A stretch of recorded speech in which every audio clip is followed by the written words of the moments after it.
This will be a short introduction to the Big 6 skills.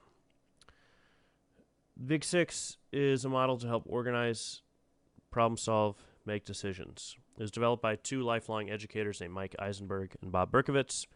And although this can be applied to education and was created by educators, it can also be used for any type of task, any type of problem you are trying to solve.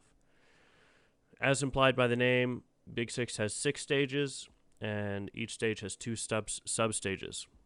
I'm going to introduce you to the 6 stages, give you a little closer look at each one, and then give you another place to go for more information.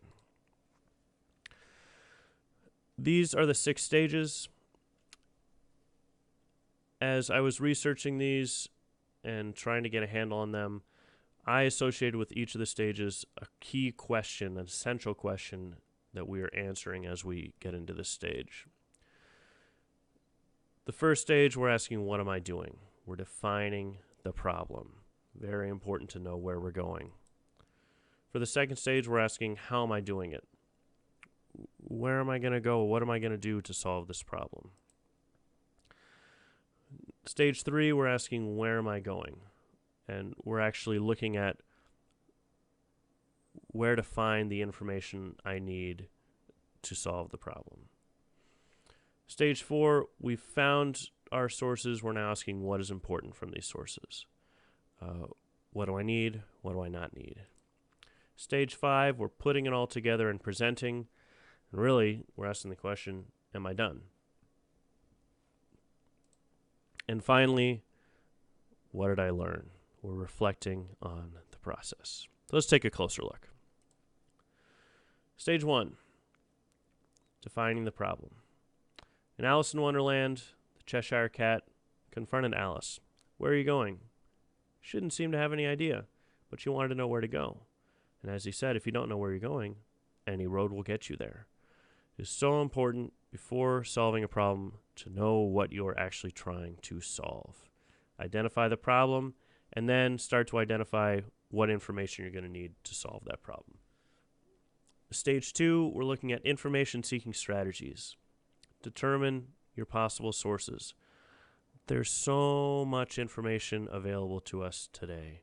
It has become far more important to be able to discern what is valuable and what is not, what is a worthwhile source and what is not, than to just go to the librarian and go to the card catalog and pull something out.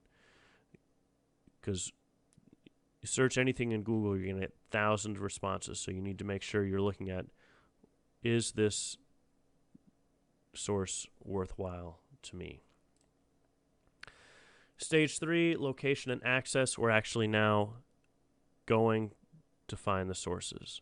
We're going to the library, we're going to the internet, and actually gathering the information and starting to find the information that is to be gathered there. Stage 4 is really the work. We've got our sources, and now we're reading, listening, watching, and taking notes, starting to look at what of this information is actually useful to me. So we've already tried to discern what sources are valuable, and now within those valuable sources, we're starting to look at what information actually is relevant to the project we are working on. The synthesis is where we double check, make sure we have backup for this information, we've got a second opinion, and then we present what we found. Now, sometimes this is where we stop. Oh, I've presented, I've turned it in, I'm done. Cannot forget stage 6 evaluation. Judge the product. Does anything need to be revised, changed, edited? Judge the process. What can I learn for next time? What worked, what didn't? What sources were reliable, what weren't? What sources were useful and what weren't? And reflect on that process to become a better problem solver in the future. So in review, we have our 6 steps to solving any problem, the Big 6: text definition, information seeking strategies, location and access, use of information, synthesis, and evaluation. Answering these questions.